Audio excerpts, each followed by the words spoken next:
네, 안녕하세요. 5월 5일 어린이날이면서 월요일입니다. 연휴가 계속되고 있는데, 오늘 우리에게 주시는 하나님의 말씀은 창세기 41장 46절에서 57절의 내용의 말씀입니다. 하나님 말씀을 보시겠습니다. 요셉이 애굽 왕 바로 앞에 설 때에 30세라. 그가 바로 앞을 떠나 애굽 온 땅을 순찰하니 7배 풍년에 토지 소출이 심히 많은지라.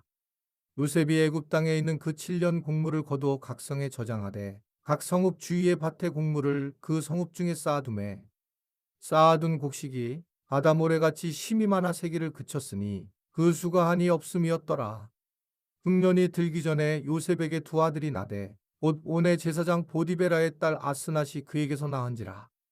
요셉이 그의 장남의 이름을 므낫세라 하였으니 하나님이 내게 내 모든 고난과 내 아버지의 온 지비를 잊어버리게 하셨다 하며, 차남의 이름을 에브라임이라 하였으니 하나님이 나를 내가 수고한 땅에서 번성하게 하셨다 함이었더라.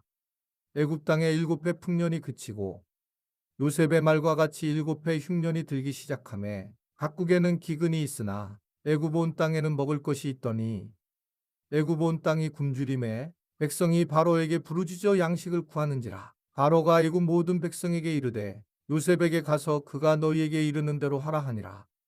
온 지면에 기근이 있음에 요셉이 모든 창고를 열고 애굽 백성에게 팔세. 애굽 땅에 기근이 심하며 각국 백성도 양식을 사려고 애굽으로 들어와 요셉에게 이르렀으니 기근이 온 세상에 심함이었더라. 네, 오늘은 사실은 저희 부부가 결혼한 지 38년 된 날입니다. 정말 오래 살았어요. 38년 동안. 우리 아내는 뭐 수학을 전공한 거 아시잖아요. 저는 영어를 했고, 서로 다른 뇌구조를 가지고 있어서 정말 많이 싸웠었는데, 또 그 덕분에 이제 부부사랑학교도 이제 만들어졌지만, 지금까지 살아온 것은 정말 주님의 은혜라고 저는 생각을 합니다. 특별히 38년 동안 지켜주신 하나님께 다시 한번 감사를 드리고, 또 아내에게도 굉장히 미안한 마음, 고마운 마음을 함께 드리게 됩니다. 또 우리 지체들에게도 늘 기도하면서 우리 부부를 잘 또 섬겨주셔서 다시 한번 우리 짱목과 말씀사를 통해서 감사한 마음을 전해드립니다. 감사합니다. 근데 내가 축하를 받아야 되는 건데 반대로. 예, 오늘 말씀을 보면 요셉이 마침내 이제 30세의 총리가 되었는데, 그때 이제 꿈을 꾸게 된 것들, 즉 바로의 꿈을 갖다가 해석을 하면서 7년 동안 이제 풍년이 들게 되었다. 그래서 이제 전략적으로 곡식을 저장하게 됩니다. 그리고 이제 그 과정 중에 두 아들이 탄생을 하게 되고, 그리고 이제 또 7년 후에 흉년이 터지게 되자 온 세계가 애굽으로 곡식을 사러 오는 그런 이야기가 오늘 본문의 내용의 말씀입니다. 결국은 하나님은 하나님의 때에 준비된 자들을 기회를 잡게 하신다 라고 그렇게 말씀을 하고 있습니다. 오늘 46절에 보면 요셉이 애굽왕 바로 앞에 설 때에 33세라 라고 그렇게 말씀을 하고 있어요. 즉 그가 때가 되어서 어느 정도 나이가 되어서 결국은 그 나이에 따라서 그는 총리가 되었다는 겁니다.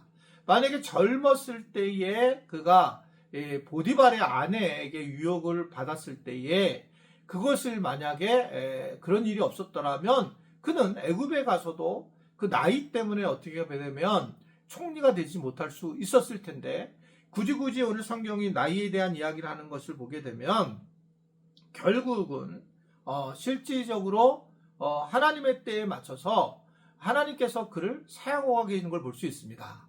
요셉은 아마 그 기간 동안에 많은 이 왕으로서 또는 이 총리로서 자격 훈련을 많이 받았을 것이다 라고 그렇게 생각을 한다는 겁니다. 그런데 특별히 이 요셉이 굉장한 리더라고 하는 부분을 우리가 볼 수 있는 이유는 그는 풍요로울 때에 결국은 흉년이 들 것을 예비하는 리더의 모습이었다라고 하는 것을 볼 수가 있어요. 즉 지금 현재의 모습이 아니라 미래를 바라보는 리더였다. 이제 대통령 선거를 하게 될 텐데 그 리더들이 어떤 리더여야 되는가라고 할 때 현재보다 미래를 잘 바라볼 줄 아는 그런 리더가 우리나라에서도 중요한 부분이라는 겁니다. 늘 정치적인 그러한 부딪힘보다는 미래를 준비하는 대통령을 우리는 기도해야 되고, 그리고 그 사람을 택하는 것이 중요하다는 걸 볼 수 있어요. 저도 마찬가지인데 저도 리더지만 결국은 얼마나 미래를 예측하고 그렇게 준비를 하는가, 이것들이 굉장히 중요한 것입니다. 우리 교회는 어떨까요? 우리 교회는 미래는 어떻게 될까요? 사실은 이제 미래가 우리 교회는 약간 밝은 편이잖아요. 왜냐면 일단 여러 가지 이유가 있겠지만, 제가 이제 그 한 기자가 저한테 질문을 했어요. 한국교회는 향후 5년 뒤에는 어떤 교회가 될 거고 어떤 식으로 갈 것 같습니까? 그럴 때 저는 글쎄 부흥이 되지 않을까요? 이렇게 얘기를 했어요. 그 중에 이제 몇 가지 이유를 얘기했는데, 그냥 이제 편하게 얘기를 하면 이 지역에 아파트가 이제 많이 들어오는 그런 과정이 있다, 이런 얘기를 했고요. 두 번째는 우리 교회는 평신도 사역인데 그 평신도 사역의 리더십들, 즉 어떤 뭐 확신반, 성장반, 제자반을 가르칠 수 있는 사역자들이 준비되어 있다.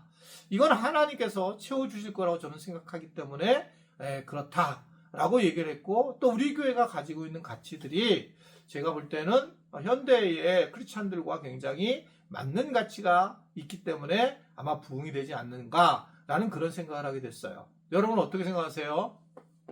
어떠든 저는 그렇게 생각을 했다라고 하는 것입니다.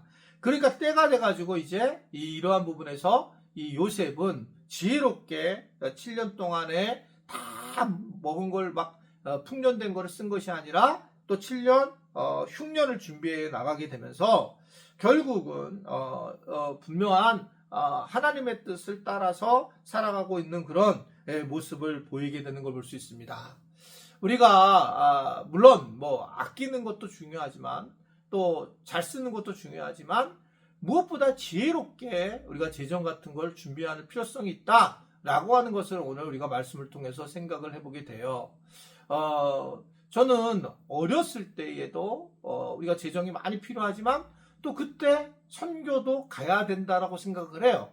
나이가 먹어서 선교를 가야 되겠다 한다면 그것은 사실 선교 사역을 하는 데에 큰 문제가 생깁니다. 그러니까 적당하게 돈을 모아야 되고 적당하게 또 선교지도 가봐야 되고 또 하나님의 나라를 일을 하는 것, 이것을 이 요셉처럼 지혜롭게 했을 때에 좋은 결과를 맺을 수 있다라고 하는 것을 생각할 수가 있습니다.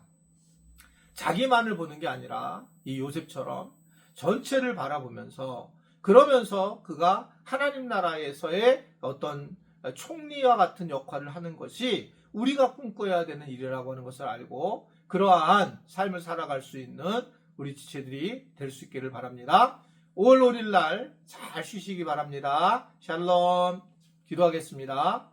하나님, 오늘도 이 말씀 수다에 오신 모든 지체들을 환영하고 사랑하고 축복합니다.